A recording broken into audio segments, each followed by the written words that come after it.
We'll bring this meeting of the New Gloucester City Council to order.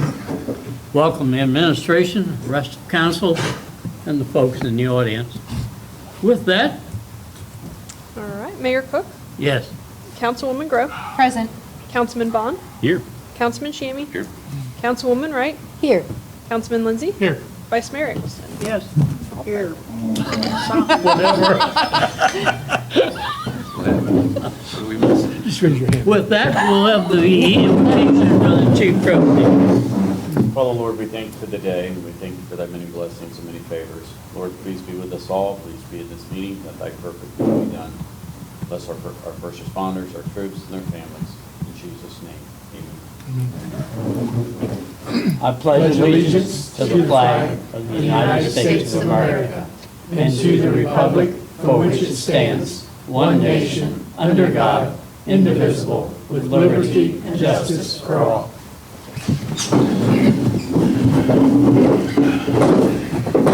With that, we need action on the minutes of June the 2nd. So moved. Councilwoman Wright, Yes. Councilman Lindsay. Yes. Vice Mayor Eggleston, Yes. Mayor Cook, Yes. Councilwoman Grow, Yes. Councilman Bond, Yes. and Councilman Shammy. Yes. Accepted 7-0. And I don't believe we've got any communications. And I guess we'll go with Mr. Hall. Good evening, Mr. Mayor and council, members of the public. We will go ahead and roll into the service report. Mr. Kitko is enjoying a vacation today, so I will just kind of provide some of the highlights of his report. Potholes are being addressed. I drove by Adams Street today, and I saw the street workers out there working very diligently. That'll also be followed by a citywide sweep. We have some legislation coming your way on the Old High Service Pump Building Upgrade Project. So that's something, hopefully in the next couple of council meetings, you'll see. For the sewer department, there's really nothing substantial to report outside of how he is seeking some additional information on the plant expansion study. On the 2025 Clark County Road resurfacing, we're still planning and on schedule to repave Henry Street, Richard Court, Villa, and Orth, Bell Oak, and South Smith Street, along with some additional ADA ramps in the spinning Willowwick area. Also, the Peace sidewalk is still scheduled to be completed. The disc golf course, I know we're all very much anticipating this. We are done with our preliminary design, and we are seeking estimates from contractors. Looks like things are moving forward with Carlisle Park's Phase 2 upgrade. And just to talk a little bit again about what these upgrades look like, there's additional ADA sidewalk replacement, install a parking pad, some security for that park, along with an additional inclusive park piece. Let's see, the project will be advertised, or has been advertised, and bidding opening schedule is for June 26th. Also, we got a discussion, it'll be coming up on some of my other comments here in hopefully the next council meeting, where you address this veteran sign. It was the Gulf War that was really close to the ball fields over there. We've been kind of stewing over some different ideas of how to repurpose the sign, and then also, addressing some of our other veterans that served in other conflicts. So hope to have some exciting news on that very shortly. And other than that, that concludes the service report, unless you guys have any questions. Any questions? Go ahead, Bill. Mr. Hall, you mentioned security at the park, Carlisle Park. What type of security are you envisioning there? Lighting or? Yeah, lighting.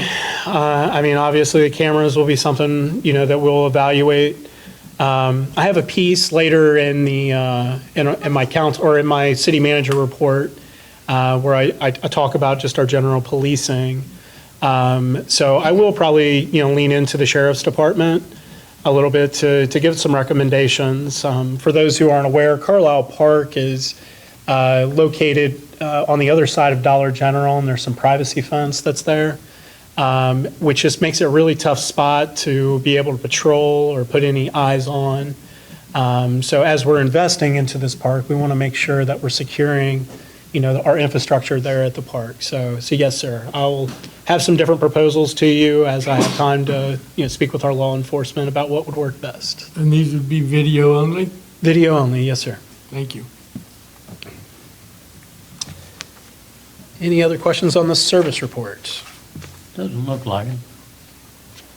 Okay, moving on to Chief Trustee with the Fire and EMS report. Thank you, Mr. Hall. Mayor, council, citizens.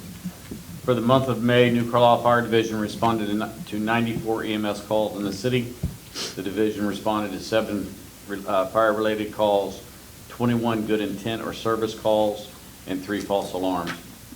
We had 12 EMS calls answered by Pike Township and 14 EMS calls answered by Bethel Park and 1 by Heber Heights because Medic 52 being on a response. We answered 3 mutual aid calls for Pike Township, 5 mutual aid calls for Bethel Park, 1 for Bethel Miami, and 2 for Elizabeth Township. Our total run count at time of the report was 759. As of today, we're at 787. We are still looking at hiring and taking applications for firefighters, EMTs, and paramedics. Just contact me at the station at the number 845-8401, extension 3. We still have our free smoke alarms for the citizens. Contact the station, same number, and we'll have to come out, a crew to come out and install them for you. One new thing with the division, one of our captains, Garth Musgrove, who has been with the division for 10 years, is now the department's dedicated fire inspector for the division. He will be doing all building inspections and business inspections, which will allow us to have all businesses in the city will be inspected at least once a year by him, and all new structures and new occupancies and any type of new construction or remodelization, that type of thing. He comes, like I said, he's been with us for 10 years. He is very intelligent. He retired out of the Air Force Reserve as a rank-wise fire department assistant chief. He was also an inspector investigator on Wright Pat. I worked with him in the inspector's office, investigation office, for 6 years that I was there. So he's very knowledgeable about NFPA, OSHA, building construction, everything. So him moving into this position is a great asset for us. Any questions? Go ahead, Bill. Chief, do we have the manpower currently, or will we have the manpower in the future to run both of our medics instead of We just, relying on mutual aid quite so heavily? right now, we have the manpower, we just don't have the money. We lost 4 to 5 people in the past couple months due to going to full-time positions with other departments. At this point, I've hired 8, and 4 out of that 8 are paramedics. But on the same hand, that helps cover what I lost. But we also have to have the money to be able to man that second medic with another full-hour crew. Can you give me an estimate what it would cost to man that second medic? $360,000 a year. How much? $360,000 a year. That's fine. You always estimate a salary at the highest that you would pay, which would be a paramedic. Mhm. And to have 2 paramedics on duty, because that's what it could be, 2 paramedics 24/7, $365 for a year is $360,000.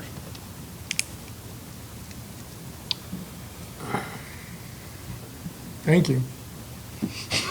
Yeah, smile. You knew how to shut me up, didn't you? And Anyone else? That's part-time, sir. That's not hiring a full-time person. Full-time person, you're looking at about approximately $120,000 to $130,000 per person for salary, benefits, and insurance, and retirement. All right, thank you, sir. Anyone else? All right, thank you, Chief. Thank you, Mr. Mayor. The planning and zoning report, the mayor's court case report, and police report are attached to your council packet. And with that, I do have Mr. Moore, the planning director, here to field any questions and offer any comments that he would like to make. I'll give you some updates if you'd like to have some updates. In addition to the fire inspection, the code enforcement's going to be working in tandem with the fire inspection to identify any structural issues, exterior structural issues as well. So we'll be meeting mid-July to start that process. Another update, the house that burned down on 503 North Church Street, new property owner closed on that property last Friday, and that is expected to be demoed before the end of July. Yay. That means a new house will be built on that foundation, and that's sit empty for 5-6 years. So that's huge progress, and that's all I have. If there's any questions, I'm happy to answer. Go ahead, Ken. I have a couple little questions. The first one was there was a permit issued for a planning board review. I didn't know we did a permit for reviews. Yes, Is- those are for cases like lot splits or a conditional use. So planning board would have to review those, or there's an application process that would have to submit details about their site plan or their lot split.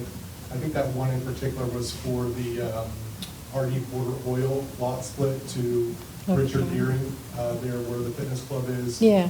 He was splitting off, I want to say 0.63 acres to Mr. Deering. And that has to go to the planning board, and the planning board president has to sign off on that site plan, so it can be recorded with the county. I guess maybe it's just the way it looked to me. It looked a little odd. It was like they were paying to talk to our planning board or something, is the way it appeared. Right. So I just thought it appeared kind of funny. Pretty much any looking. application that goes in front of planning board or BZA, there are fees associated with that. Yeah. Because of the intricacies of the application process. And so you'll see that frequently, with more so with planning board than you do with board of zoning appeals. Okay. I had another thing. If it would be possible that you would share with us, like, the new business happenings coming into town or being built in town? Because there's a couple of things, like the one on the end of Maine going towards Waterdog. I've had a few people ask me, what is that? I don't know what it's going to be, I mean, I know, about Mr. Maxwell moving to the other building. I knew about that one, but I don't know what that one over there is. Is that something you could share with us when we're getting new It is. It's business? going to be modern day flooring. Okay. They're in the process of building a new structure there. Mm-hmm. There were some issues with the retention pond, so they are delayed on their build. Okay. But once they have that retention pond figured out, because they're going to put drainage in their parking lot. And so that's why some of the things, in the event that they don't build, and there's further issues where it's a cost situation, and they can't build there, I didn't want to put it out there before that was really solidified. They did do all their zoning permits, but all their building permits has not been recorded to the county yet. So a lot in town needs a retention pond? If they're going to put concrete or asphalt driveways or parking spaces, then yes, because that stormwater has to go somewhere. What size is that lot? It's less than an acre. I don't know, that sounds odd to me. I don't know anything about that, but it just does sound And quite I'm just odd. learning that process too. Howie was heavily involved in that. The original plan was for them to try gravel there, but it was against the design standards for the central business district of New Carlisle. And businesses must have paved parking lots.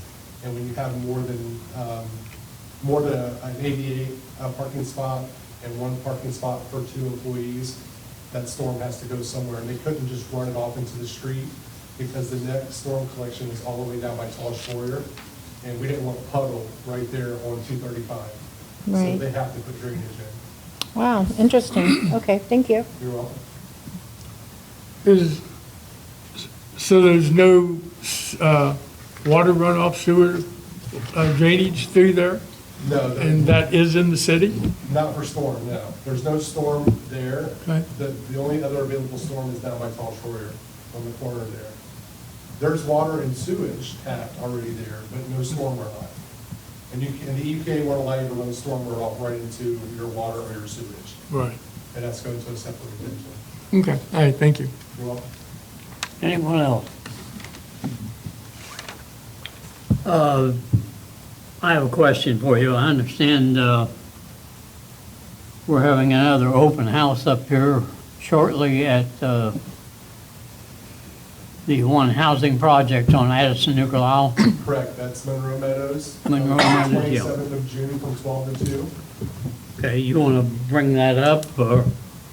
Sure, it's June 27th from 12 to 2. The Monroe Meadows is the one back by the elementary school on Addison, Carlisle.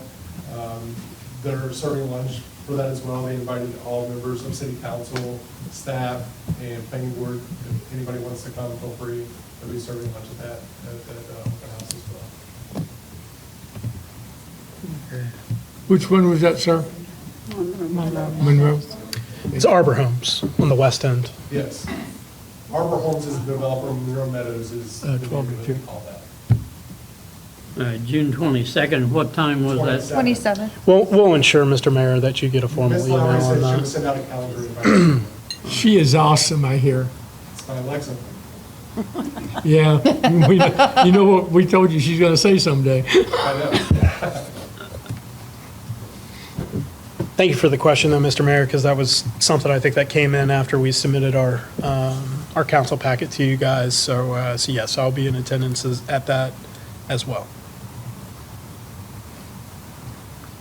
All right, go ahead. And moving on, just to kind of follow up a little bit from Mr. Moore and Chief Trustee, I very much appreciate both of them. I have came in with a fairly different philosophy on code enforcement, many of which we've already discussed in previous council meetings. But, number one is we need a code that we can work with. So, we're waiting on the bid proposals right now to see about getting a consultant to go through our audit. So we have a nice, clean, working code enforcement that we can work with. And then secondly, approaching code enforcement from the stance of health and safety first. With the understanding that there's a lot of coded violations all over the community. And I mean, we could send here all night and tally up every single home and business that, has potential write-ups within the code. But one thing, sitting down with Chief Trustee and Mr. Moore, that I emphasized was that, many of the properties that are health and safety hazard must be looked at first.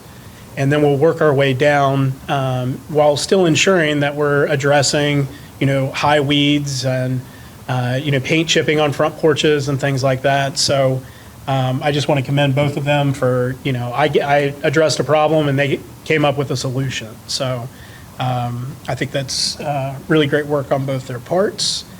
But with that, if there's no other questions, I will flip it over to Ms. Harris to give us the finance report. Thank you, Mr. Hall, council, and members of the public. This is for your May financials. We have received $826,873.76 in revenue. For the expenditures, it was $841,854.73. So a total collected year-to-date is $5,691,725.57. And our expenditures year-to-date is $5,080,878.88. Going to our statement of cash, our beginning balance January 1 of this year was $9,257,433.12.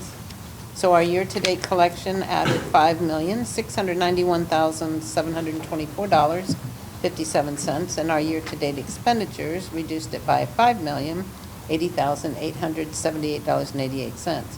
So we have encumbrance, and those are our pending purchase orders, $847,648.80 for an ending cash balance of $9,020,630.01. And underneath that is all of our bank statements, and they are all balanced. Next report is our monthly income tax collection, and CCA does our collection for us, and they collected $290,518.51. We're running about 10% higher than our collections for last year. Total so far for the year is $983,467.17. Our state of Ohio collections, I was asked last month why that dollar amount was so low. I did check with our tax administrator, and the state of Ohio collects business net tax CCA also collects business net tax, but that's all state of Ohio does, and it's random. We did get, after this report, there's a $42,000 deposit for the month of June. So that will exceed us from last year when I report this next month. So, and now the mayor's court report for the month of May for court fines and court costs. They collected $4,855 for a year-to-date total of $20,458. I believe that is it, and I can entertain any questions. Any questions? Go ahead, Bill. This has nothing to do with your report, it's probably more for the city manager. But every tax year, I start getting complaints about our tax company up in Cleveland. They're rude, they're obnoxious, they don't want to answer questions, I've even been told they've hung up on people. Is there anything we can do to make them, I guess, more friendly for us, or bring our stuff back home, in-house? I'm sure Mrs. Harris could handle all that. I've got a good answer. I don't want to hear it, thank you. So going back in history, when we did do it in-house, it was very expensive, and we still get complaints. Some of them the same complaints. Not as much because we were customer service, they could come into our office. Right. When we decided to outsource to CCA, it was more of a savings for the city. So in comparison, we used to have 2.5 people on salary for taxes. CCA, with their amount of volume, the cost right now, and I keep track of it, we have an estimated fees for the year of $30,000. I can't employ anybody for that. So the financial issue is one. Number two, we encourage anybody that needs assistance with their tax to come into our office just like if we were a full-staffed facility. We help a lot of people with their income tax. We don't collect the money, but we can help them fill out their forms and give them the information where they need to send them to. Second, if they're having issues, we do get some calls, and Colleen Ray is our tax administrator, and she has worked with the residents and CCA to resolve. So if you do have a complaint or have an issue, please bring it to us. We'd be more than happy to be that middle person and help it get corrected, and still save our citizens quite a lot of money by continuing CCA.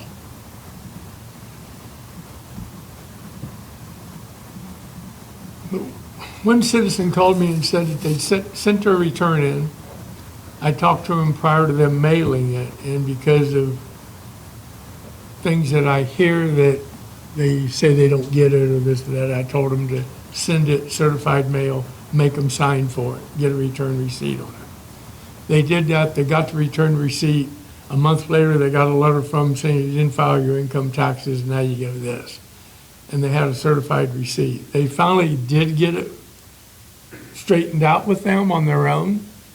But if it continues, something needs to be done, I think, for them to treat our citizens better and not be so, they're not the IRS. They don't have to be, you know what. They are a tax collection agency for us. They work for us. Correct. They need to understand that. Somebody needs to make them know that. Absolutely. And understand that. Absolutely. I'll make a Mr. note, Mayor.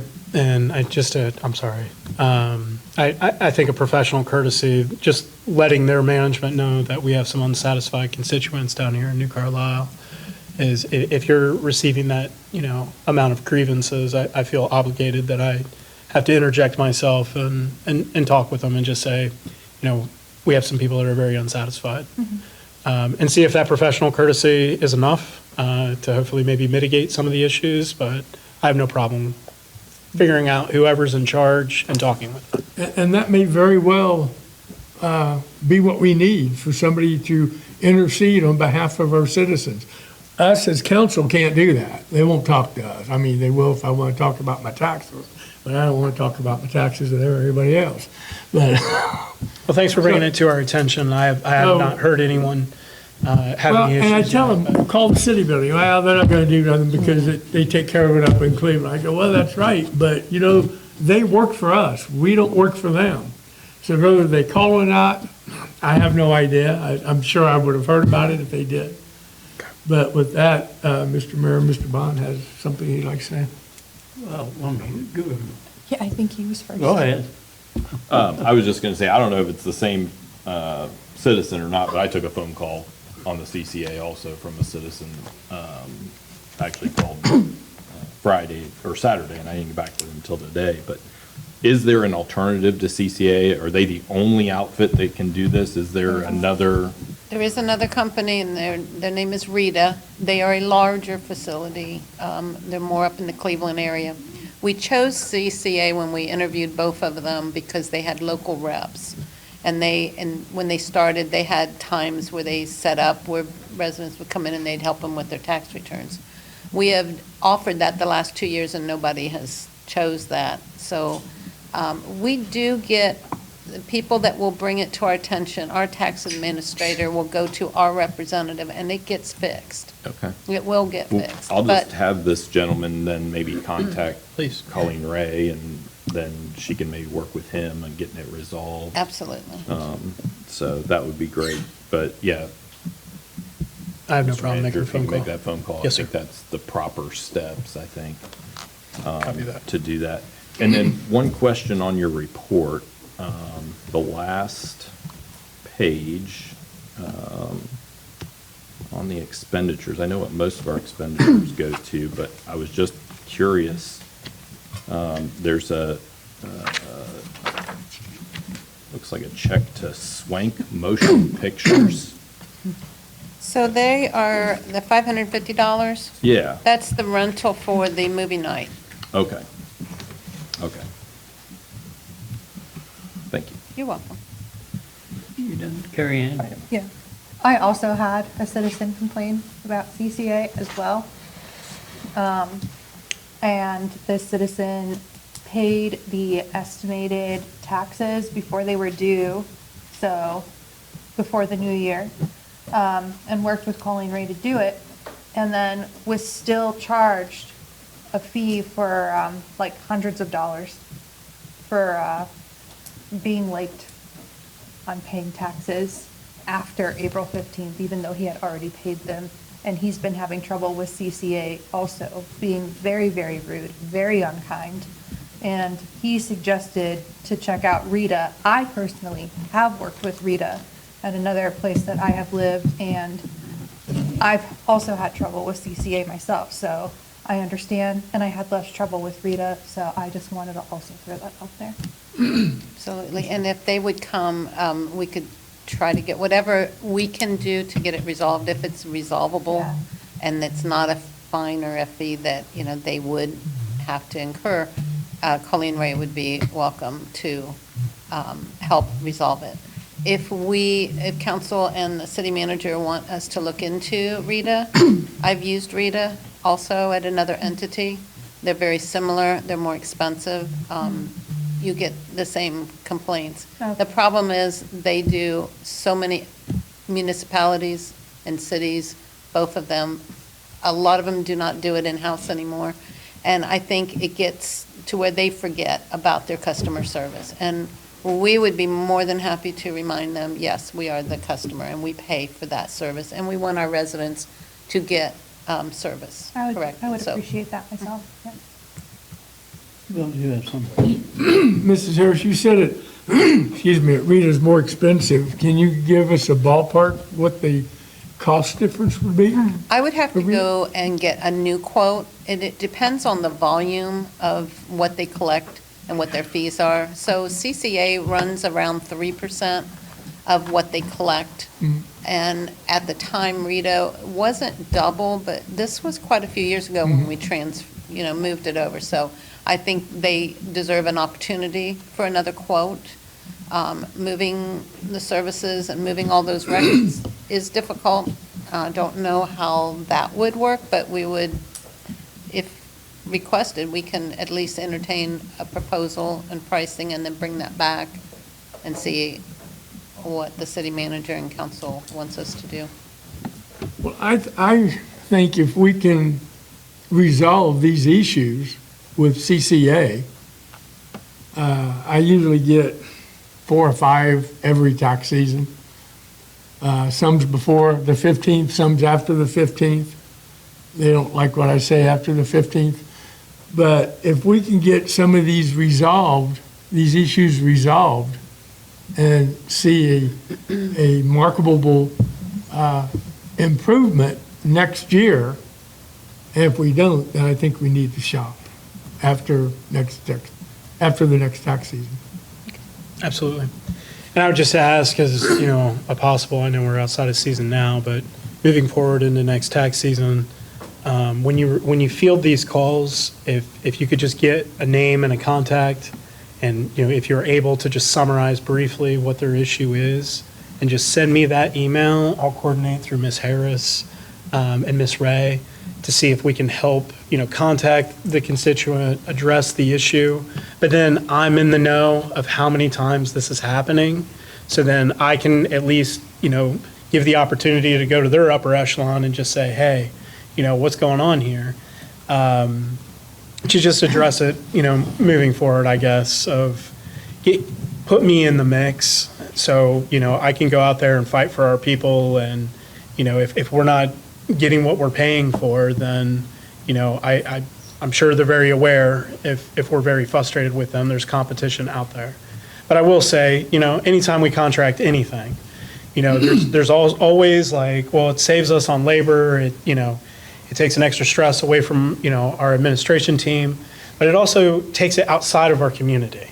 So, the folks that are working for you every day that's on the administration, we have skin in the game. We care. We have to see you guys and our neighbors on a daily basis. But it's just something to think about, that there's always a cost saving when you think about contracting most of the time. I should say always and then most of the time. But most of the time, there's always a cost saving. But it always comes at another cost. So, when it gets out of our control, there's only, we are somewhat at the mercy of the contract. So just thought I'd throw that out there, but thank you for bringing that to our attention. I can Kathy, get you you had that some- information. Basically, Appreciate I it. was going to say what Mr. Lindsay said, that, I think we should give it a shot, let you talk to them, maybe even talk to the lady that services them. Because it seems to me it's the same lady that I've always ended up talking to. And I know she just gets kind of rude and a little loud. And I take a little offense to it, and I usually don't take offense very easily. So, I can see where people's problems are, but she's like anybody else with any other job. Some days are harder, and some people tend to take it out on others. So I think we should give you a chance before we go uproaring and tearing up everything. So let's see next year. And I think your idea is a good one, where we share with you who's been complaining to us, so. Yeah, we would love to have the opportunity to just try to address it head on. And if I could just put one final, we really do encourage, and maybe we need to get that message out, that anybody that needs assistance can come in. So we still are servicing our residents. They just do the collection, they have all the tax information. Our software won't even do it anymore, that's how outdated we've Yeah. got. So with the corrections for the ones that are not being rude to our residents, I apologize for that, but please let us assist. We're still there every day, so. We just get a reminder out to people, January, February, to come to the city building and talk to Colleen, and It's in the newsletters. but Is it? maybe- Well, I don't know, but we'll Sometimes keep there's a lot of telling information people, in them, yeah, too. yeah. We'll pump up the information more. okay. Anything else? I believe we need to, a motion to approve the finance report. So moved. Second. Councilwoman Wright? Yes, Councilman Lindsay? Yes. Vice Mayor Eggleston? Yes. Mayor Cook? Yes. Councilwoman Grove? Yes. Councilman Bond? Yes. And Councilman Shammy? And a motion to approve the mayor's financial report? So moved. Second. Councilwoman Wright? yes, Councilman Lindsay? Yes. Vice Mayor Eggleston? Yes. Mayor Cook? Yes. Councilwoman Grove? Yes. Councilman Bond? Yes. Councilman Shammy? Yes. Thank you. Okay, upcoming legislation. So, had an opportunity to speak with many of you, if not all of you, about our police contract, adding the sixth deputy. Once the police levy, passed, that was, my charge. And also just, coming into the position, my primary focus is the health and safety of our community. So the levy was very timely with that because, it had me invest a lot of time speaking with the sheriff's department, getting a better understanding of, what our tactics and strategies are for New Carlisle when it comes to law enforcement. I had several conversations with the upper echelons of the sheriff's department, along with our assigned administrator. And just so you guys understand, Sergeant Lehman is our law enforcement administrator for the city of New Carlisle. But per the contract, this is who the sheriff has designated as a liaison between our city and the sheriff's department. So Sergeant Lehman has multiple functions across the county, one of which is overseeing the contract that he has with New Carlisle. So he is not a, what you would say, a quasi-police chief or sergeant in charge of New Carlisle, but ultimately, we are not paying him for this service. It is just he liaisons between our agencies.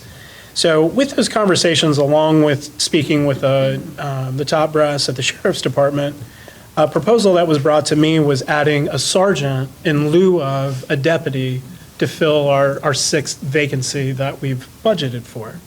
Of course, I was very interested in this because I do see this being very advantageous of having a supervisor, administrator, sergeant, police chief, whatever you want to call them, overseeing the day-to-day operations of policing within New Carlisle.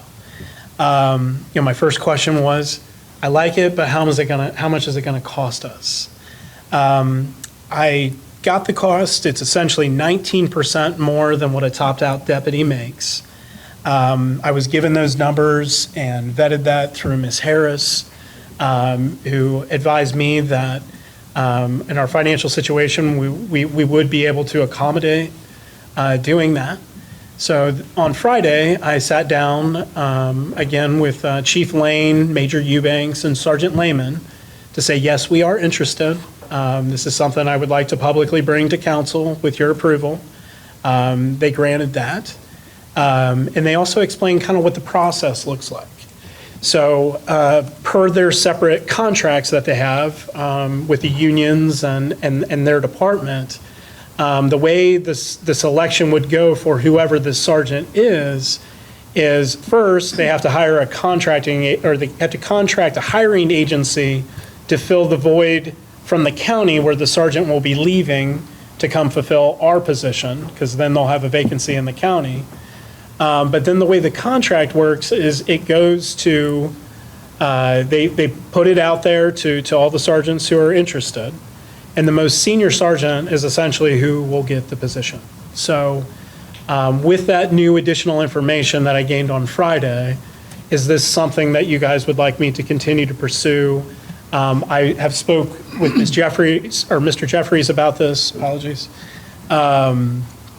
And we will probably have to do either an addendum or an amendment to our existing police contract. Because if any of you have seen the police contract that we have, we include an attachment of the payroll for what a deputy costs. And obviously, a sergeant is going to cost more than a deputy. So we were able, Mr. Jeffries was able to find a contract out of a community called Canal Winchester in Columbus, on the outskirts of Columbus. They actually have 11 contracted deputies with Fairfield County with a sergeant administrator overseeing them. So we'll probably, again, go out and find some other comparables, but this has obviously been done in other communities that are twice the size of us. So I do believe this is advantageous for our community to continue to pursue this. Any comment? Go ahead, Bill. If I understand you correctly, sir, you said that the sergeant would be 19% higher than a top-paid deputy. Yes, sir. That would equate, I'm not real good at math, but somewhere around 15 grand. We could have a sergeant and a road sergeant, because he, I assume, would be also on the road, 8 to 5, something like that, 9 to whatever, 9 to 5, 8 to 4, along with the administrative duties of the other deputies in our town. Yes, sir. So the exact dollar amount, we have that. It is in that range of 15 to 20,000 without, being held to it. It's 19% more of around $90,000 is what a top-down deputy is, payroll-wise, not including benefits. The specific, and that was one thing that I noticed in the Canal Winchester contract, was it didn't give specific duties of the sergeant. So that will be something that I will work with Mr. Jeffries on to stipulate, what the thing that I'm learning with the sheriff's department is they have contracts on top of contracts. So we have to operate within those parameters of what a sergeant is allotted to do. Now, will he be doing your typical patrolling like a deputy will be? From my understanding, no. They will be able to respond to calls and fulfill the obligations of, being the sergeant. So, for approvals and helping hands and things like that, they absolutely will be able to serve that function. But from, again, my understanding, they won't be doing day-to-day patrolling. They will be serving more as an administrator, and that's per the contracts that already exist with the sheriff's department. So would it be more advantageous for us to have a sixth deputy on the road versus a sergeant? And it would be cheaper in the long run, and we'd have 6 crews on the road? Well, I mean, it depends on what you're trying to accomplish. I mean, you get what you pay for. So if nothing against our deputies, but there's certain limitations, and I don't know if Deputy O'Brien, you would like to speak to the delineation between what a sergeant can do compared to what a road deputy can do. Do you feel comfortable addressing some of those? So we have several different types of sergeants as well. So you have more like administrative level, then you have our road patrol sergeants who they do go out and they patrol, but they also have a additional administrative function of approving reports, checking time off, fielding complaints and things along those lines. So depending on what, like he was saying, what the stipulations are on the contract that you guys enter into and how it all works out as far as union stuff and all that kind of negotiation. Like we have several sergeants that run, they'll be out on the road, they'll be doing traffic stops just like everybody else, but then they also have their supervisory duties on top of that as well. So it just depends on what the agreement falls on. That type of sergeant, I think, is what we, in my mind, is what we would need. So we have a 6th deputy on the road along with his administrative duties.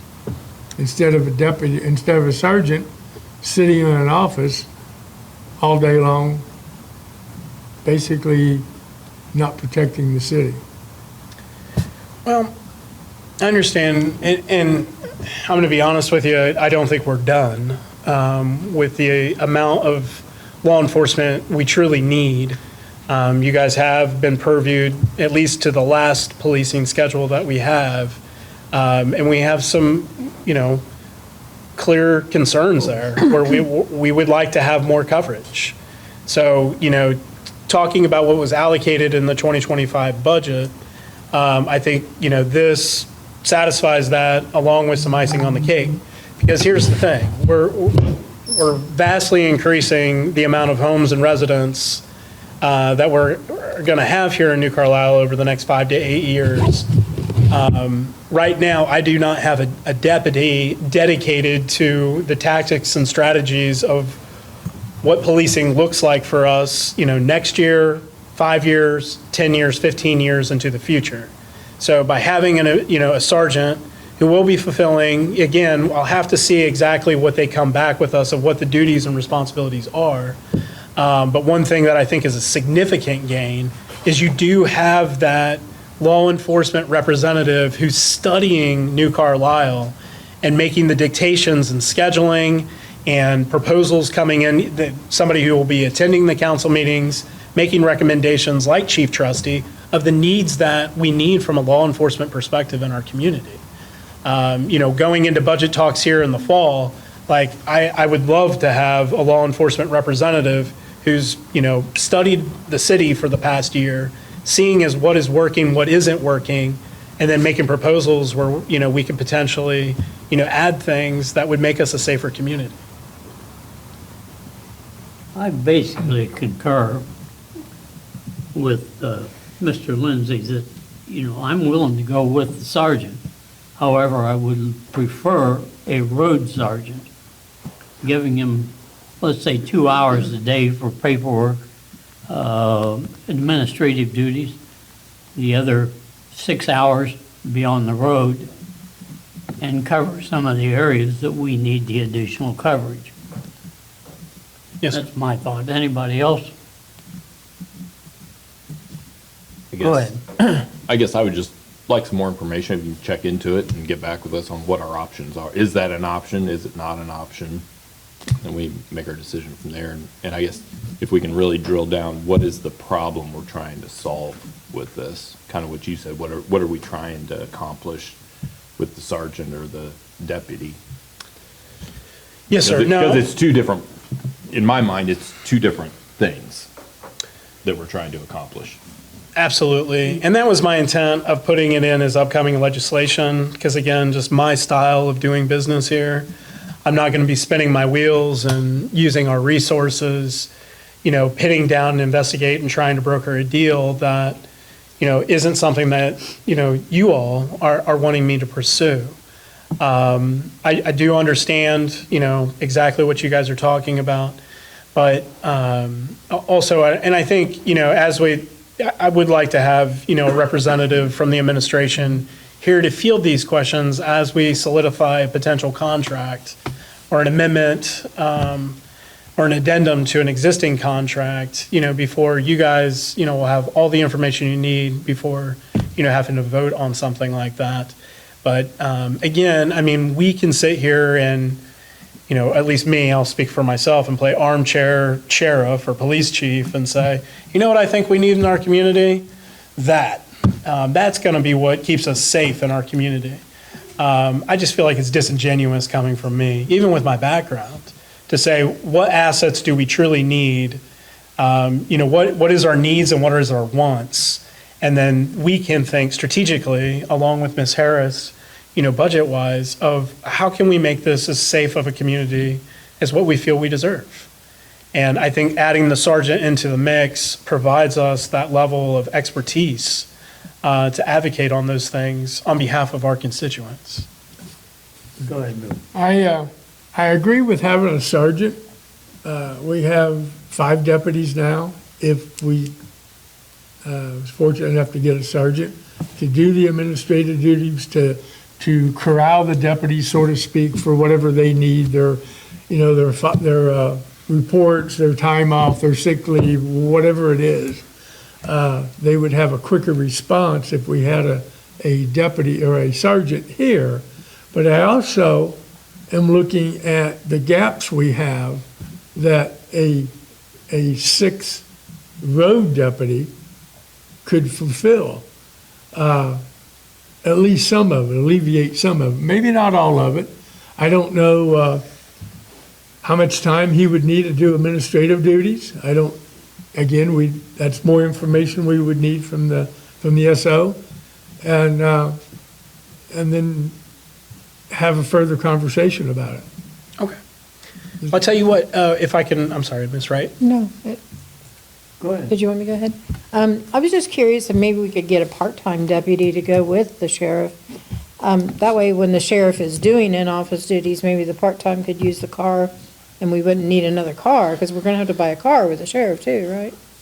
Well, we would have had to buy one regardless. But yes, and I mean, at least from my standpoint, I don't think we're done, staffing, policing in New Carlisle with this next pick, whatever it is, whether it's a deputy or a sergeant. I see a need for a canine. I see a need for additional deputies. And I'll just go ahead and say it. Ideally, I would like to see 2 deputies 24/7, 365 in New Carlisle. Now, we got to figure out how we're going to pay for it. Yes. And, but to me, that's where I start to feel more comfortable. That's why I was And wondering. I know we got, how you know. much more it would be for a part-time deputy to work with the sheriff. Okay. Well, that's not so bad. Considering everything else, it's not Well, I so think bad. once Sure. the city manager gets through with this and then presents it back to us, then I think we can fine tune the situation to what we need to be. I do concur with him. We definitely probably need 2 deputies per shift, particularly when you get into domestic situations. It's not at all wise for 1 deputy to go in. And they're not even allowed to go in by themselves, I don't think. No. I mean, I'm sure I'm sure they do it if somebody, I hate to say gender, but if a female's getting her backside handed to her, on the other hand, some guy's getting his backside handed to him by his wife. Yep. The deputy's gonna not stand there and watch it, they're gonna interfere, but the problem with that is, when the deputy interferes in that situation, then the aggressor turns on him, he's fighting 2 of them. So it's not a smart move for him to go in by himself, and to having 2 deputies 24/7, I think would be prudent and security for our officers, to let our deputies know that we care about their welfare too, not just you're a body to patrol our streets and do whatever it is you do. Right. I think my only last comment is on this is, we have revenue coming in, like new revenue that we know we can anticipate as these homes sell in our new developments. And it's 0.5% for, every household who's paying into income tax, that we're going to be receiving. So the hope is, as these homes develop, our revenue, for the police levy will expand, and we could start putting those pieces into place. And again, just, thinking about the sergeant, helping us put the right pieces in place as, over the next 5 to 8 years as we finish these developments. Again, the sheriff's office has been phenomenal to work with. I have nothing but positive things to say. Anytime I've had a question, they've been very quick to give me an answer. So the sergeant is not, filling that void. But anyways, what I can propose is by the next council meeting, having an idea of what those duties and responsibilities look like if we go with the sergeant, and then presenting that to you. And if you all feel, that this satisfies the needs of what you're looking for, then we can then move in with Mr. Jeffries for legislation. Sounds like a plan to me. Okay, sorry about that one. That was a long one. Okay, so discussion topics, I'll rattle through these, are fairly quick. Active Alert is the app that the fire department utilizes for every time they go on a run. So a few of you have asked me, because I have it now on my phone, and I'm aware of every time our guys are going out, and what they're going out for and where they're going to. And you all have had, a few of you have had interest in possibly having that. Now, from my understanding, there is some stipulations with it, and Chief Trustee, if you wouldn't mind kind of providing that. The app is actually called Active 911. It's a nationwide app. What it gives, as Mr. Hall said, it gives the nature of the call, address of the call, if it's an EMS run, what the patient's status is. It also gives, you can drop down in the map area of it and get turn-by-turn directions. We do not pay for this. We used to pay for it ourselves. It is now paid for by the county for us. So it's not actually not our system, is the county's, because they pay for it for us. It's a fantastic app. It helps a lot. My only concern, like I said, sometimes with this, you are getting patient information on it. Okay, so you have to be very, very careful with that. Looking at, and it could be, HIPAA violations, because sometimes we get, you're only get sometimes the person's name. You're already getting their address, the nature of the problem. So it can be on a, it can be a very sticky situation. Go ahead. So is there a possibility that council can get this app on their cells? And before you answer that, sir, if council was able to get this, then I think it would only be prudent for all of us, whoever has this app, to sign a confidentiality agreement to never repeat anything they hear on it, because as a retired EMS, you do get a lot of information over the radio waves, and that was before they scrambled them. Right. I would have to check with the county, because like I said, it's not my app. With Mr. Hall being the city manager, he kind of like falls in with us. Because actually right now, city manager is set up as our safety person for the city. He has a radio from the department. He has a call sign with the county. His CM52 is his call sign. And he has the app on his phone. But when it comes down to council, I would have to check with the county and see what their feeling is. What basically talk to Sheriff Clark, because he's the one that runs that program also. Okay. Thank you, sir. So if you had a normal scanner, You can't get it wouldn't you now. get, well, I think they still get some sort of trunk version, some sort of truncated thing, that people can still listen in? The problem is with the scanners nowadays, Yeah. is you would have to purchase a Marks scanner, Uh-huh, which is very expensive. okay. Then you have to get each channel, and if the channel is encrypted, you're not going to hear anything. And all police channels are already encrypted, and fire department channels are going to probably within the next year or so be encrypted also. The reason for that is a lot of things with the Marks. A Marks radio is just like a big cell phone. It works off satellite, works off towers. And they have problems where we have, like, my radio is capable of carrying anywhere from 600 or more channels in it.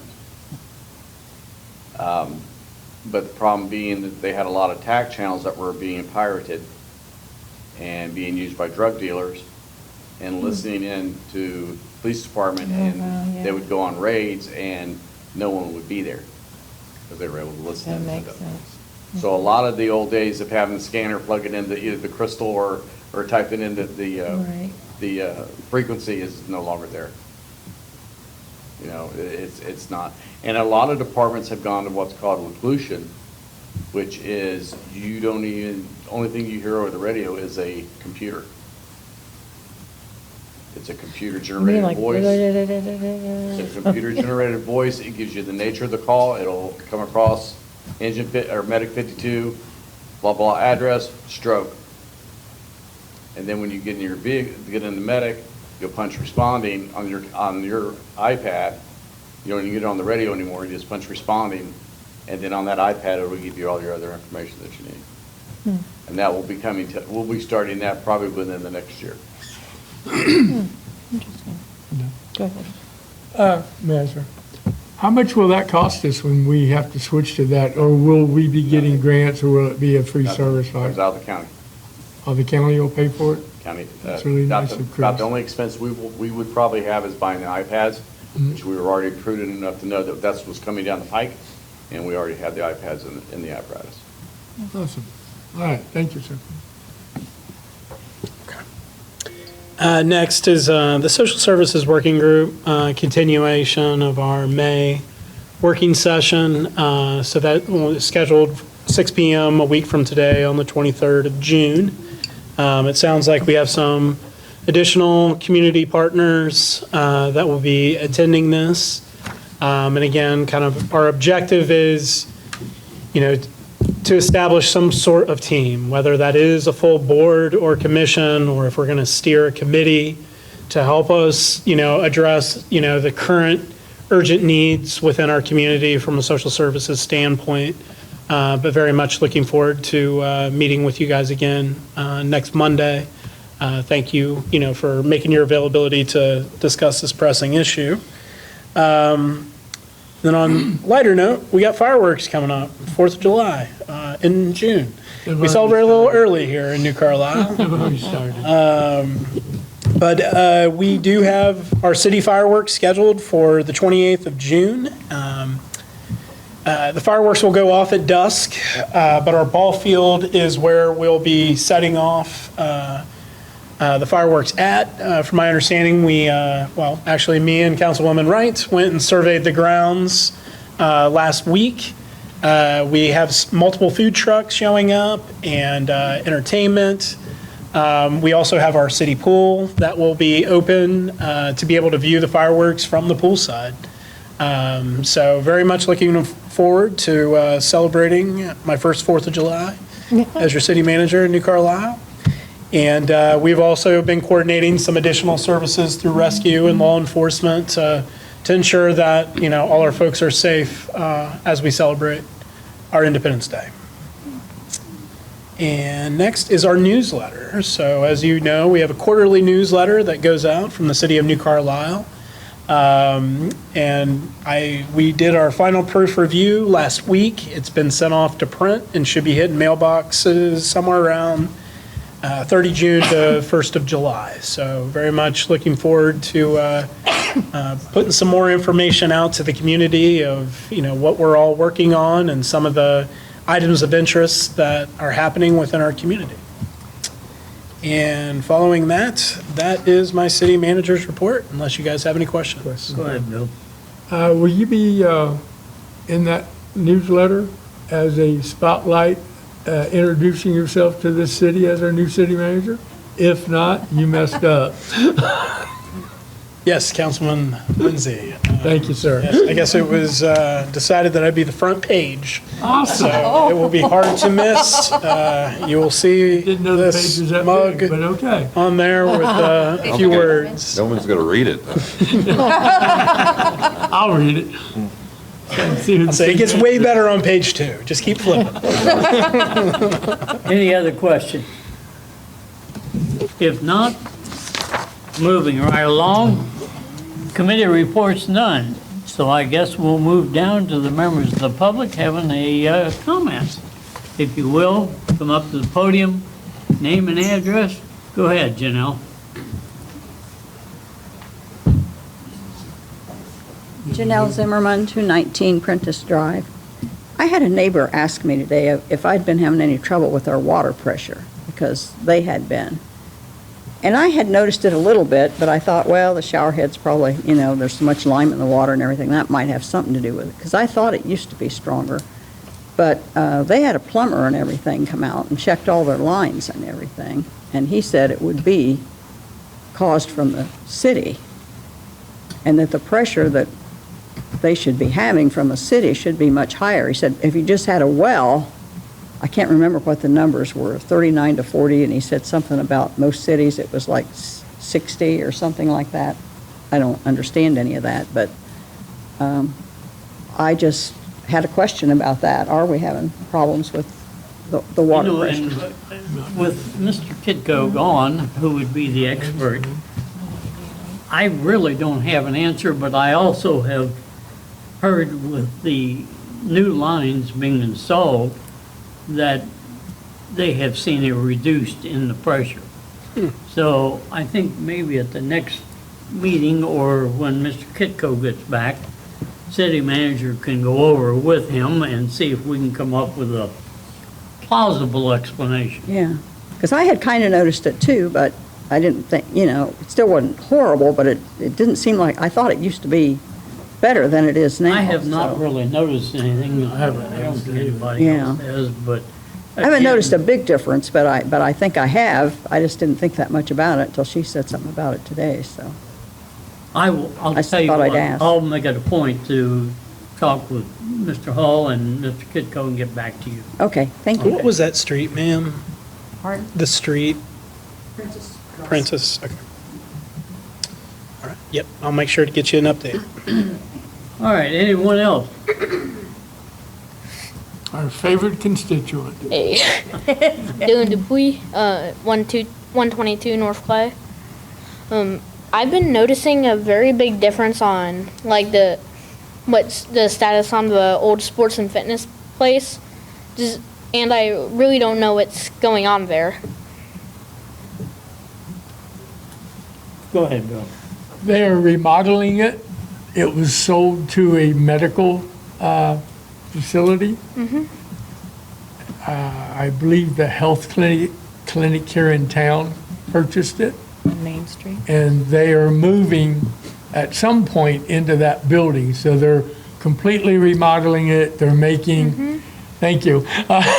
They're making offices and exam rooms and stuff. My understanding is they're closing up the pool. They're filling it in. And it's going to be a medical facility when they get it all done. And Did I once miss anything, Mrs. April? Mrs. Lowry? Mrs. April. and once they do move into the sports and fitness Yeah. building, would the old clinic be just vacant? To my knowledge right now, yes, but hopefully that our planning director will find somebody to move in. Yep. We'll just make it your office, how about Then that? we'll make it your office. Yeah. How's that? Yeah, good. Right across from Mr. And we'll Hall. send all the phone lines to you, including myself. Thank you. You're welcome. Thank you. Anyone else? You're up. Hi, Valerie Garcia, 821 Bayberry Drive. Me and my friends were all planning a demonstration. I already emailed Mrs. Lowry. It's an immigrants' rights demonstration, and we just wanted to let the community know. And it's not going to be anything, like where it's just a show of pride, and we just wanted to invite the community and ask a couple of questions to make sure it's peaceful and it's just a show of love and support to anyone who maybe feels alienated in this time. Because we have been talking to, students from Tecumseh that are younger than us and stuff like that, because there's a large Hispanic population in New Carlisle, and a lot of them are feeling very, very alienated and upset. And we just want them to know that even if things get out of hand or politics, whatever, the community still loves one another, you know what I'm saying? Sorry, that's okay. And so we just had a couple questions. We want to know what are our limits and how we should make sure everyone knows how to act at the demonstration. We want to make sure we create a guideline of rules so that no one gets out of line, and we can maintain a safe environment for anyone that wants to come. And we also are looking to get permits so that there can be food trucks and things like that. So it's also more of a I don't know how to describe it, but just a demonstration, but it's also for people to just come out and have a good time with one another, and maybe get conversations going, for everyone. So. Mr. Mayor. Go ahead. So you want to have a huge block party, right? Yes. And we can call it that, yeah. That sounds like fun. You say a demonstration. Are you talking about things to demonstrate, or demonstration as in marching, protests, things along those lines? Yes, I like to use the word demonstration because I feel like when people say protest, maybe sometimes right now especially, it can invoke certain feelings, and I thought demonstration would be more more peaceful sounding. Okay. Personally, I like the word celebration. Yeah, Yes. Why don't you have a celebration?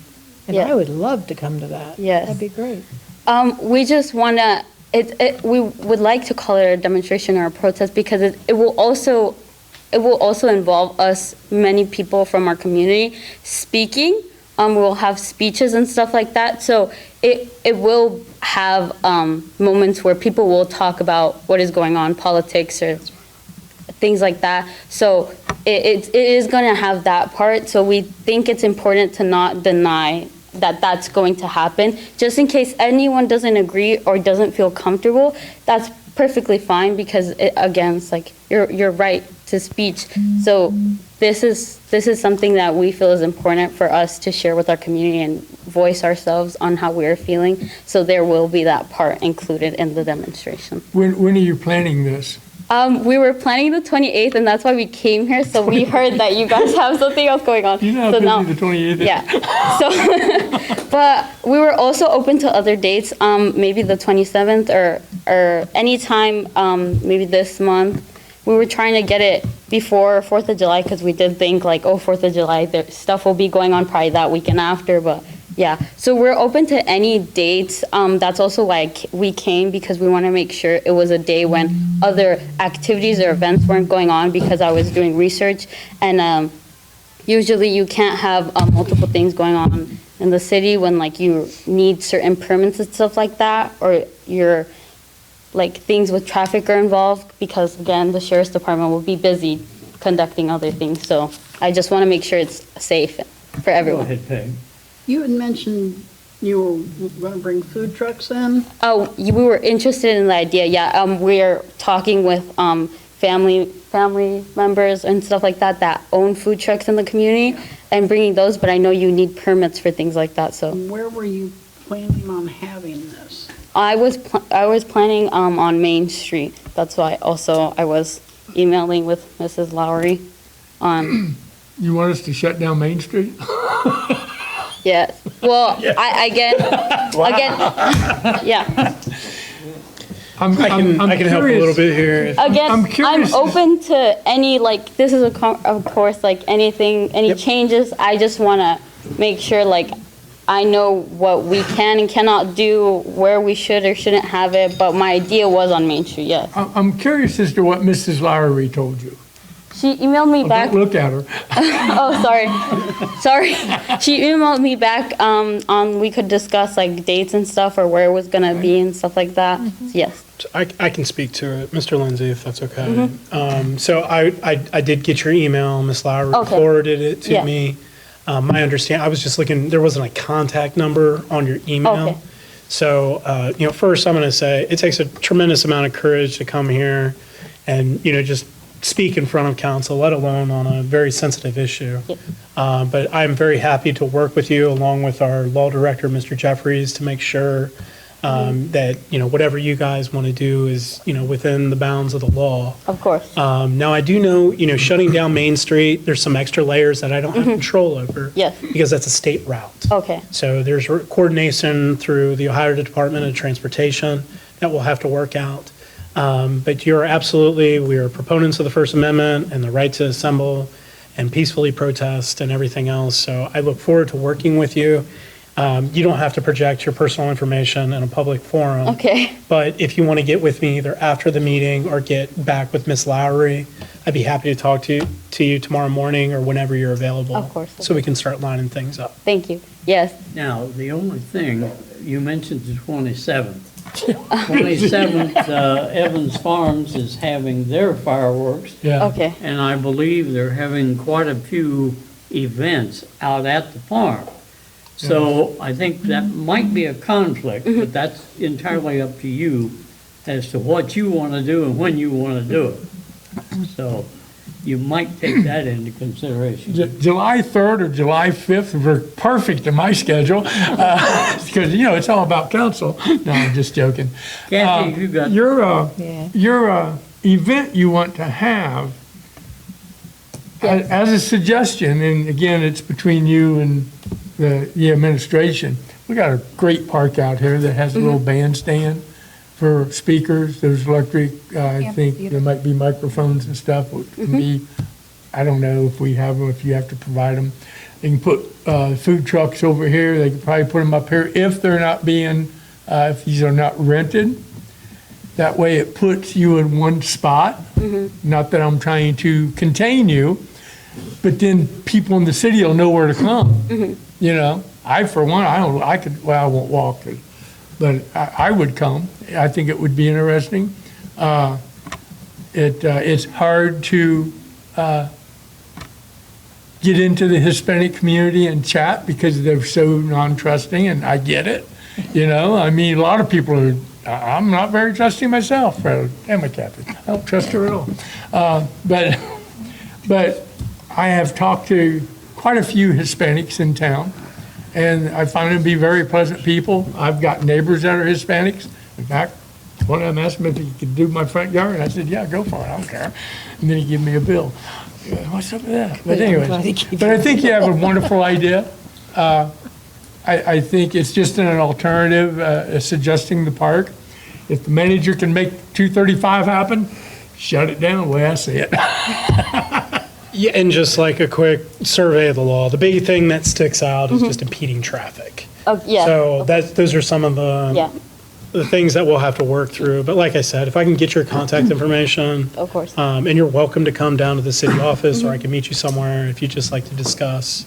So, also, we can make sure that you guys are safe as well. If we need to allocate some, additional, rescue folks around you and law enforcement and stuff, we really appreciate you coming to us, though. Yeah. And, giving us some time to be able to help, problem solve and troubleshoot, what this looks like. Yeah, of course. I think it's very important to get a conversation going and just realize that this is just The beginning. the beginning. Yeah. I guess if you could use those words, yeah. But we're open to any options, like anything. This sounds great to do it here, but I think it's important why we were thinking Main Street is because even if people don't agree with us, I think it's important just for them to see, even if it's like they're passing by, just see that there's something going on. Maybe it'll pique their interest because people go about their business and they're busy, and then maybe they'll see this and be like, oh, that's something interesting. Whereas this is a little more out the way, people won't really realize, and so the only people that will come are people that agree with us already or support us already, and that's not really the focus of it. It's more to get people that don't really have an understanding or don't really have a relationship with our community involved.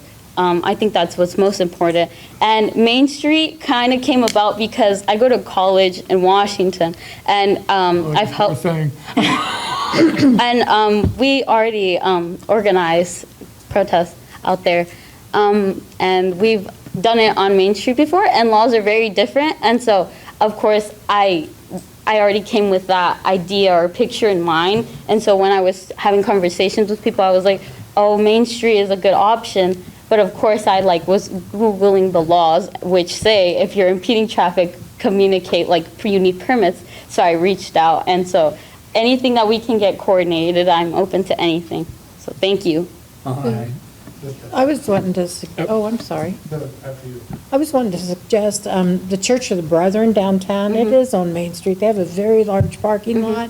And if you get with them a week or two before your event, they normally will loan that to free for people. So, I mean, that's a downtown event area that is pretty accessible for a lot of people. And it's not huge, but there's parking around, so. If you're familiar with the area, it's where we do, the Heritage of Flight, all the rides and things like that. Mr. Moore, did you have something? So I'm the planning director. I would like to work with you and Mr. Hall on this as well. Thank you. Help you with the permitting processes and what we can and can't do. I can also help advise on the Main Street side of things as well. He was right about ODOT having to be involved. Usually it takes them quite a while to approve that kind of permit to close the road. So I will work with Mr. Hall and you as well to see if we can find some alternative solutions to get you the best visibility possible. Okay, thank you. Let me make sure I got all my notes covered. Sorry. As somebody who used to partake in demonstrations, I would like to get together with you guys for some suggestions. Okay. Also, I had a question about flyers. What is permissible, what is not permissible? I don't want to create litter, so. Mr. Moore. So much for asking that question. So flyers cannot be placed in an easement anywhere, no signage in an easement, which is the grass area between the sidewalk and the street. They cannot be stapled to telephone poles or on public property. If you're going to put it on private property, it has to be in the yard. Or if you want to put it in a business, you would need that permission from the business owner to hang those flyers on the inside or the outside, any kind of signage. Okay. Thank you so much for asking, because the garage sale signs, the political signs, it's always a task to, you're right, it's litter. Yeah. You know, and people forget to pick them up. Yeah. You know, so thank you so much for asking. That was a great Of course. That's all my questions. If you guys have any other questions you would like to ask me or anything. It doesn't look like it. I hope your event is successful. I think you may have 1 or 2, 3, maybe council members show up. Who knows, we all might show up. Well, On a thank- Saturday, nobody works on Saturday around here. Unless I'm out of birth. But I wish you well in your event. Thank you very Thank you so much for your time. Thank you. Thank you. Anyone else? What do you mean political signs? What are you talking about? Yeah, what's up with that? Political signs. Yours. Mine? I have no recollection of anything. What side, do you have signs? I guess Even do if no one else will go to the resolutions and ordinance section. Okay. Resolutions, one introduction, one action tonight. Resolution 2025-06R, introduction, public hearing, and action tonight. A resolution submitting an issue concerning the carrying of firearms by city employees and officials for an advisory election at the November 4th, 2025 election. So So moved. You get it, second. Summary of this resolution. It was proposed motion, I believe, in April. February 10th. The conversation came up about, whether or not public officials and city employees should be allotted the opportunity to carry a firearm into municipal buildings, excluding the sheriff's substation. So this is a resolution to be able to put that on the ballot for the constituents of New Carlisle to decide. And if I may to add one thing to the manager's comment, also excludes statutorily the 101 building court section, Yes, sir. because there's a court in that building. Any further? Okay. Vice Mayor Eggleston, No. Mayor Cook, Yes. Councilwoman Grove, Yes. Councilman Bond, Yes. Councilman LaChamie, Yes. Councilwoman Wright, Yes. Councilman Lindsay. Yes. Pass 6-1.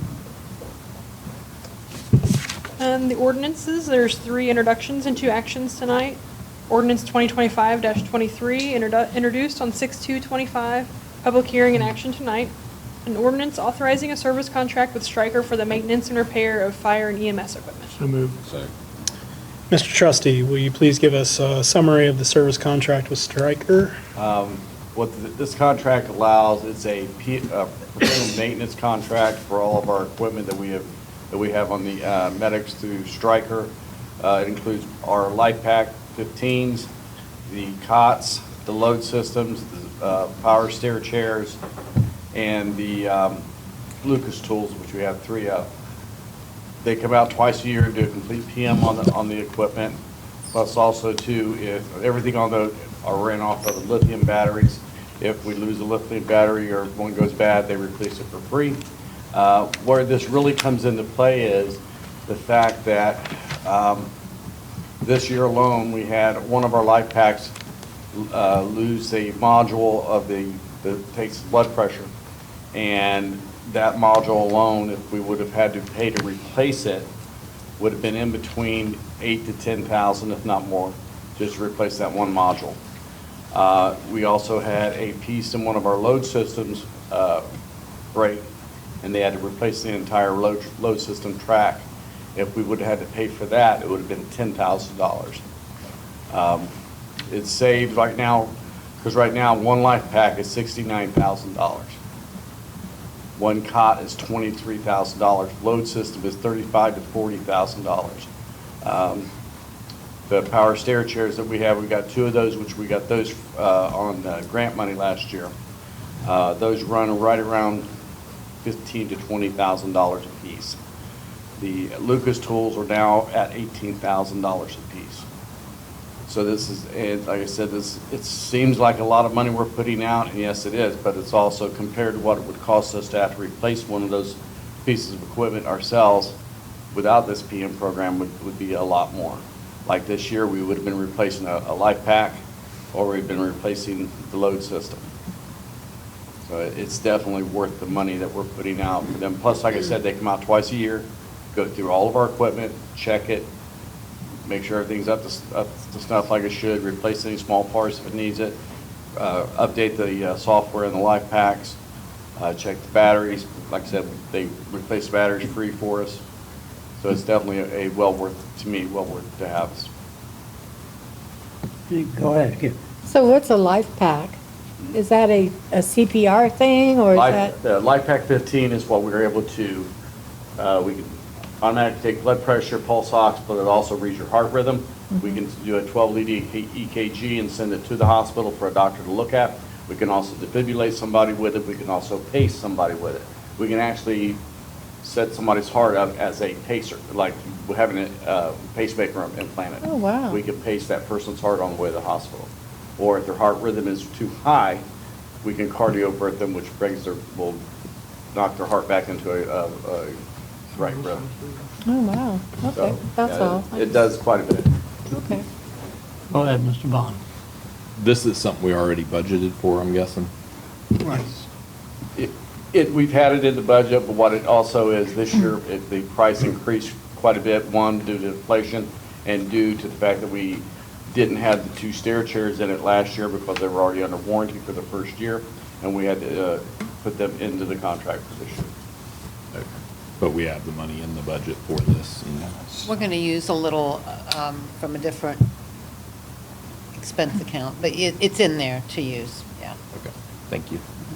Like when you take it from replacing one of those pieces of equipment, Makes sense. It's wise. Go ahead. Okay. Councilwoman Wright? Yes. Councilman Lindsay? Absolutely. Vice Mayor Eggleston? Yes. Mayor Cook? Yes. Councilwoman Grove? Yes. Councilman Bond? Yes. And Councilman Shammy? Yes.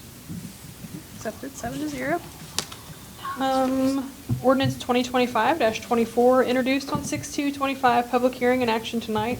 An ordinance approving a tax increment financing cooperative agreement, a declaration of covenants and conditions, and a tax increment financing agreement in connection with the Reserve at Honey Creek project. So moved. Okay, for a summary of this one, we've invited Mr. Greg Daniels to come and summarize and also address any questions you may have. Thank you, Mr. Daniels. Sure thing. Thanks, Don. Good evening, everyone. Good to see you again. So my name's Greg Daniels. I am the attorney for the city on this project. Those of you who have been around for a while probably remember a couple years ago, this all got started when this council adopted a tax increment financing ordinance that set up TIF districts for the Honey Creek project.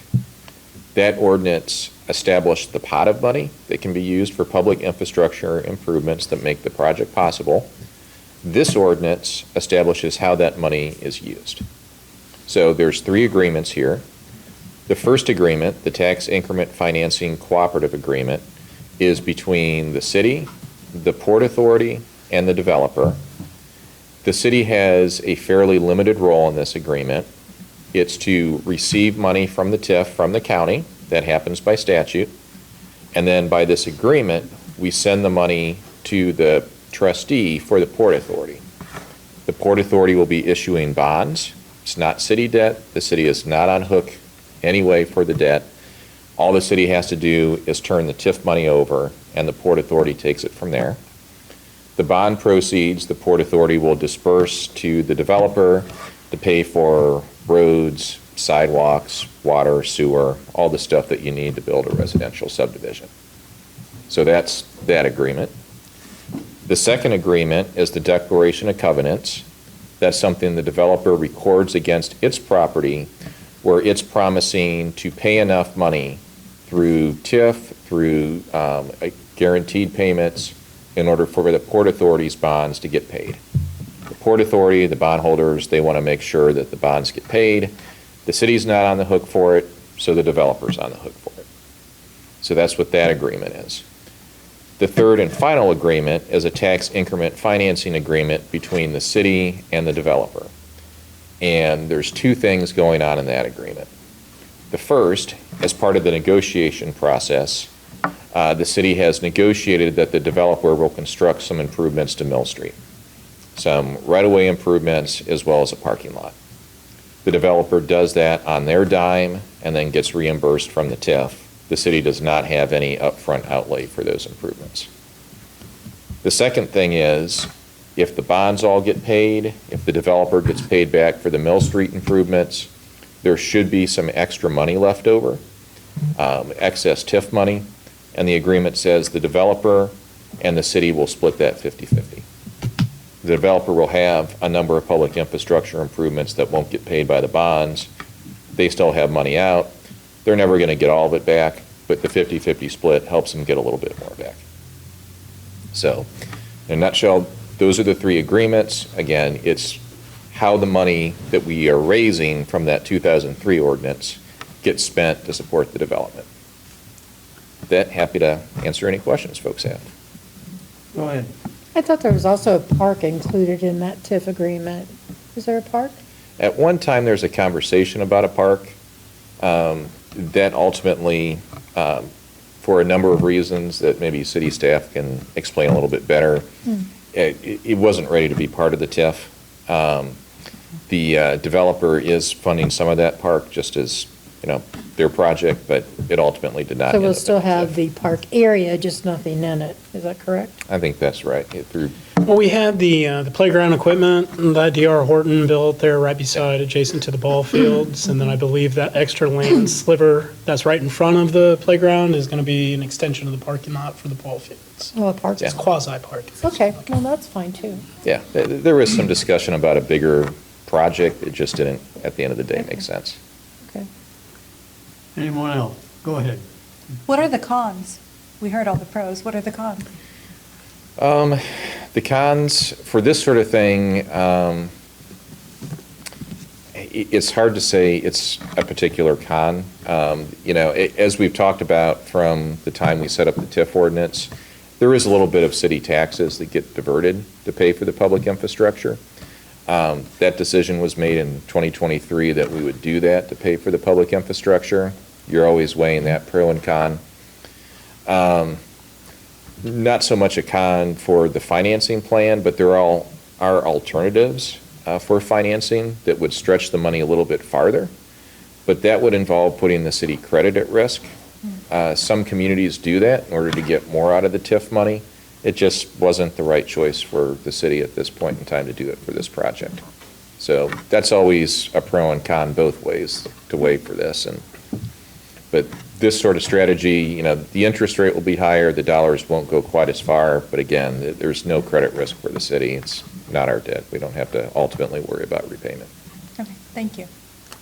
So the tax dollars that we would have to pay out for some of the infrastructure, would that money ever come back to us, or is that part of the 50/50 split? That would be part of the 50/50 split. And again, for the infrastructure itself, for the development, the developer's fronting all of that money. So they're doing all the construction, they're paying all the contractors. This is a way for the developer to get paid back for that infrastructure. In other words, there's no upfront city dollars going out for this infrastructure. Okay, but you just said that some city tax dollars would be going into, I thought you said infrastructure. Over time. So the city tax dollars that would get collected the next 30 years Okay. from the development, from the new incremental taxes, those get diverted into the TIF fund. That was part of the TIF in 2023 that we set up. Okay. It said, hey, we're going to capture the incremental taxes from this subdivision, put them in a special pot of money, so the city's portion's not going to the general fund anymore. That is one of the cons for this. Okay. And that pot of money over the next 30 years is going to go to repay the bonds, to repay infrastructure expenses that the developer has expended.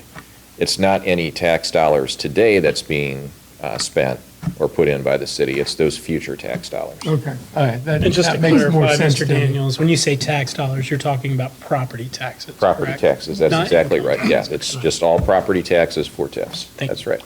So, follow-up question then. If it's attached to property taxes and the petition that's floating around the state right now to do away with property taxes, how does that impact things if it happens to get on the ballot, and if it does, then more than likely it'll pass? Nobody wants to pay taxes. Yeah, I'm not going to speculate on the likelihood that that's going to pass one way or the other, but amongst us, folks that work in the area, bond attorneys, public finance attorneys, it's a real interesting question.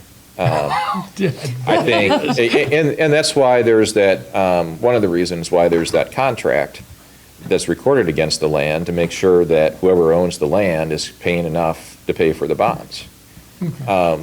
But whether it's this debt, whether it's general obligation debt that school districts, cities, counties issue, there is an interesting constitutional question about whether this new ballot issue would take precedence over existing constitutional provisions about non-interference with contracts. A lot of attorneys think that the new ballot issue would not take precedence if there's a bond in place that's paid by real property taxes. Those property owners would still pay property taxes. All right. But Thank you. interesting question. Yeah, Yep. yeah. Anything further? No? Okay. Mayor Cook. Yes. Thank you, Mr. Daniels. Councilwoman Grove. Yes. Councilman Bond. Yes. Councilman Shammy. Yes. Councilwoman Wright. Yes. Councilman Lindsay. Yes. And Vice Mayor Eggleston. Yes. Accepted 7-0. Ordinance 2025-25, introduction tonight, public hearing and action on 7/7/25. An ordinance adopting the tax budget for the city of New Carlisle, Ohio for the fiscal year beginning January 1st, 2026, and submitting the same to the auditor of Clark County, Ohio. Ordinance 2025-26, introduction tonight, public hearing and action on 7/7/25. An ordinance amending section 220.01 of the codified ordinances of the city of New Carlisle to increase the city manager's dollar amount threshold for entering into contracts. Ordinance 2025-27, introduction tonight, public hearing and action on 7/7/25. An ordinance amending ordinance 2022-49 for the purpose of increasing the dollar amount threshold of the Director of Public Service, Assistant City Manager for entering into contracts. Other business, additional city business, the city offices will be closed on June 19th to observe Juneteenth. Movie night at Smith Park will be showing the movie If on June 21st, starting at dusk. Community garage sales are June 28th and 29th. Community fireworks are June 28th, 2025 at dusk, and now open for any other city discussion. Anybody have anything? Mr. Mayor, Go ahead. if nobody has anything, are you ready for a motion?